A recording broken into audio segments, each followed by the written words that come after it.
Good day, lads and lassies. We're back into some simpler content, and I am always happy to bring you the muties of Stalker. I'm excited to see what new surprises will come in Stalker 2.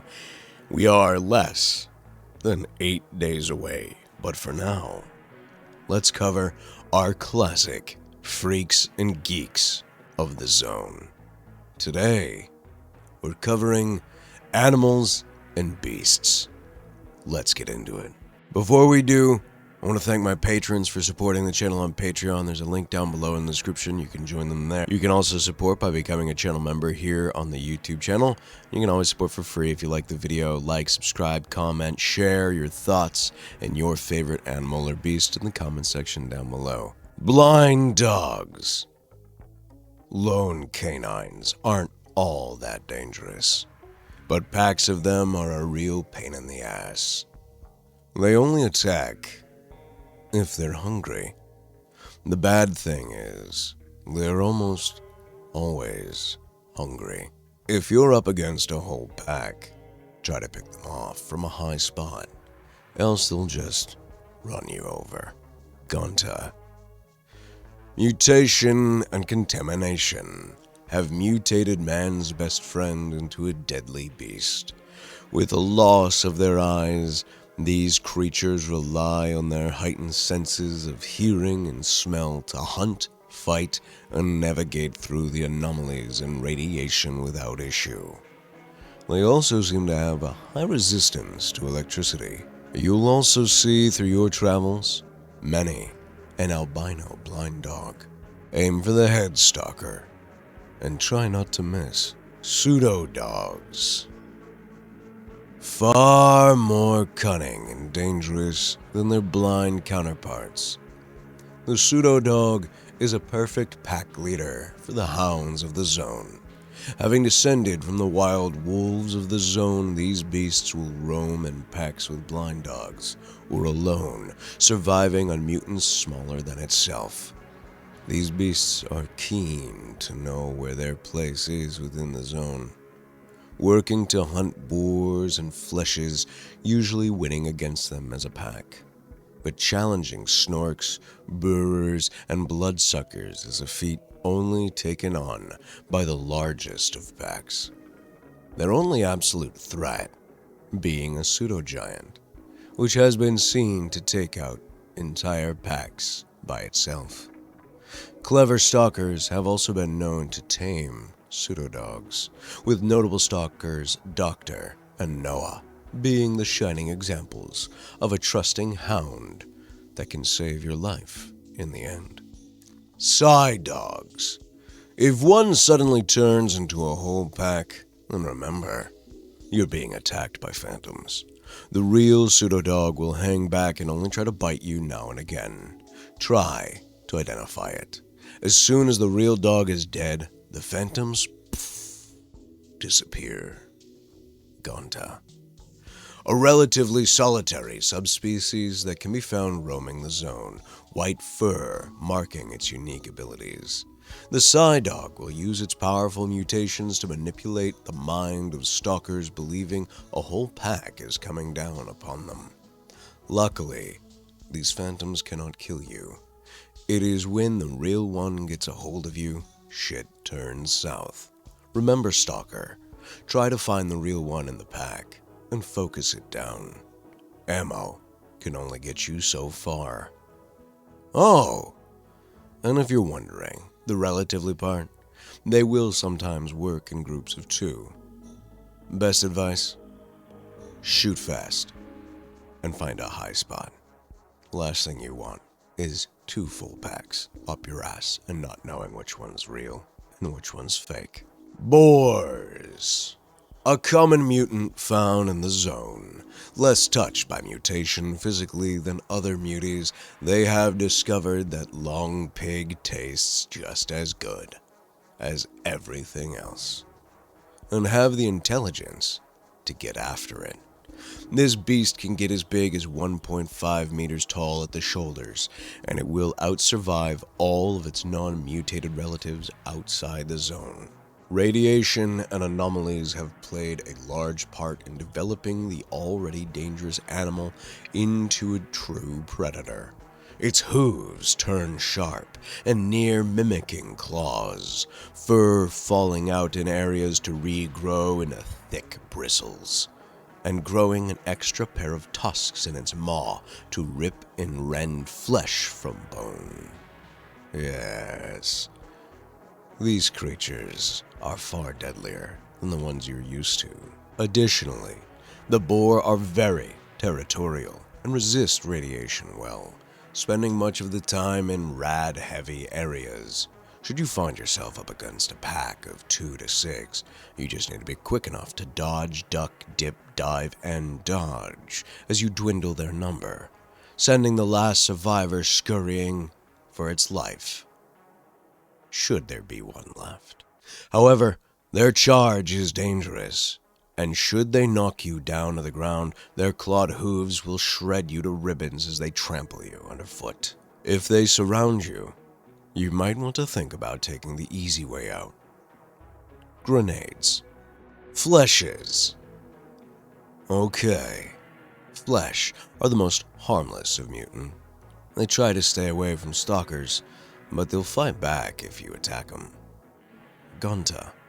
Like most other creatures living in the zone, the domestic pig also underwent serious biological changes the day of the catastrophe. It seems the gene responsible for metabolism were especially affected in this case. Mutant pigs, known simply as flesh among the stalkers, are one of the most vivid examples of the zone's disastrous perversion of nature. Mutant pigs developed a protective layer of scales and exoskeletal plates.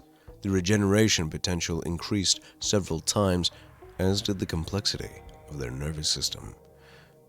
Just like a normal pig, a flesh is an omnivore and may attack a stalker if hungry. Shadow of Chernobyl, PDA description. Mutant pigs. At least in the zone, stalker, you'll never have to worry about getting your bacon. But these horrific examples, as I've said, of how the zone mutates and perverts nature should be among the chief reasons you watch yourself. These pigs have developed a protective layer of scale and bone, a regeneration capability to make an octopus blush, insect-like eggs with sharp ends used to dig itself in and defend itself with, and finally, enlarged eyes, which can see a larger color spectrum and has olfactory receptors. In short, it smells what it sees, which is pretty cool, if you ask me. Fleshes will travel in packs of 5 to 6 as they are a familial beast, led by an alpha flesh, usually the longest living and most experienced one. The alpha will have grayish skin and scars. Like normal pigs, flesh is an omnivore, and have been spotted dragging a slain blind dog into the brush to eat. But also like pigs, they are good to eat. Just be aware of radiation poisoning. You can find many a stalker chopping off the head and legs, throwing them onto a spit for a traditional pig roast. A good social bonding experience for stalkers out in the zone. Rodents. A hunter's nightmare. The worst thing you can do is underestimate them because of their small size. They're incredibly fast, agile, and always run in packs. When you feel dozens of small fangs tearing into you, that's when you stop underestimating and start shooting. And that's the scariest part. They're extremely hard to hit. That's why I always tell stalkers to carry a loaded shotgun. Gunta. In fact, these animals are not related to jerboas. Although there is a distinct resemblance, attempts at determining the exact species from which this rodent evolved have so far been unsuccessful. Although its ancestor must have been a gregarious rodent, reaching up to 40 centimeters at the shoulder, the animal is far more dexterous, aggressive, and ravenous than its desert cousin. Mutant rodents live mainly in basements of destroyed buildings, feeding on everything they can get their teeth in, from plants to careless stalkers. Occasionally, a pack of rodents will attack and kill a large animal, and mutants, tearing them apart before they can escape. Shadow of Chernobyl, PDA description. It doesn't matter what species of rodent they come from. What matters is how quickly these little bastards swarm a stalker and eat their meat. To make things easier, a single bullet should do it, provided you're accurate enough. Keep a shotgun on hand to deal with them if they cluster. And if your accuracy isn't on point, be prepared to fall back if there are too many. Chimeras. They're very dangerous nocturnal predators. They try to get behind you under cover of darkness and leap on top of you. If you know there's a chimera around, keep checking your back and cover your friends' asses. Trapper's description. One of the deadliest beasts of the zones, chimeras are hard to spot and even harder to escape from. A hairless cat-dog thing. No, not that cat-dog. Closer to the size of an adult lion, 2 heads, a broad tail, and a strength to turn a car over. Jumping incredible distances and doing extreme damage, it doesn't matter if it is weaker than a pseudo-giant. The chimera is considered deadlier thanks to its fast speed and aggressiveness. Be quick, stalker, because if this hit-and-run beast gets behind you, it's all over. To finish out, the legend itself, the bloodsucker. They're expert hunters themselves with excellent disguise. When they're camouflaged, you can barely see them. If you're hunting a bloodsucker, try to startle it. You can see it better when it's on the move. Remember, a bloodsucker will try and sneak up behind you and weave its feelers around your neck. And that's some creepy shit, man. If you're unlucky enough to run into a few bloodsuckers, always watch your back. Gonta's description. Experienced stalkers describe this semi-legendary beast as a tall, hunched humanoid with a mess of tentacles where its mouth should be. According to those who saw it and lived to tell the tale, the creature uses its tentacles to cling to the victim's throat, paralyze it, and suck it dry of blood. A dry, mummified shell is all that's left of what used to be a living human being. The most astounding feature of the bloodsucker, however, is its ability to become invisible. Countless dead or missing stalkers are said to have perished in the merciless grip of a bloodsucker. The lucky few who have survived the encounter to tell the spine-chilling tales of marshes and subterranean areas haunted by the zone's version of Count Dracula. Shadow of Chernobyl. PDA description. Indeed, it is a legend of the zone, one that many stalkers lost their life to. Only a few heroic stalkers have eradicated nests or lairs of these beasts, sleeping while standing where even lightly sneaking through their nests can awake them. A creature who can become invisible, make no sound while moving or sleeping. Oh, and their claws couldn't care less about how much armor you wear. They're going to cut through and get to your soft inner bits. They are deadly, and should you not be on a swivel at all times, you'll find yourself in a grapple you may not escape from. Curiously enough, the mutation is an oddity of science. Each bloodsucker shows severe signs of decomposition, flesh appearing to be necrotizing and sloughing off their bodies. Specimens seem to be lacking skulls as the skin on their heads peel away in areas exposing their mutated brains. They don't seem to have any signs of sentience or reasoning. However, after the last 3 incidents, the bloodsuckers do seem to be evolving or suffering some form of a genetic disorder or a sign of aging. More study is required, but the consensus of all: kill on sight. And that is it, my friends, for animals and beasts of the zone. I am, as always, intrigued that the bloodsucker would be set into beast instead of humanoid, but perhaps it is that lack of sentience that puts them there.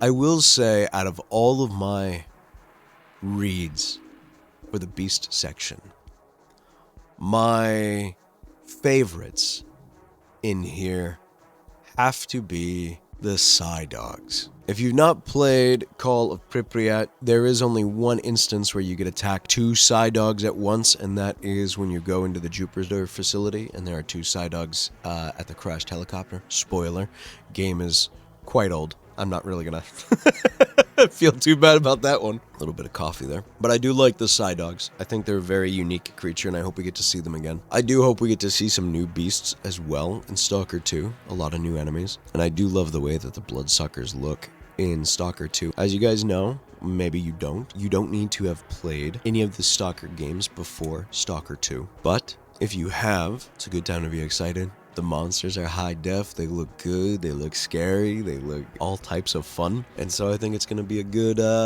end of year for gamers who are looking to have a good solid game that they can casually play when they come home for a couple hours. And as you guys know, I am big for casual gamers being able to have their fun, have their enjoyment, and not have to worry about the stress of multiplayer and having to be good all the time. It's good to be casual. It's good to have fun and to play at your own pace, especially when you are having to adult, having to make sure bills are paid, kids are taken care of, and all that fun stuff. As always, I'm here for my fellow casual and dad gamers. But other than that, my friends, do take care of yourselves. Have a good rest of the day. Peace.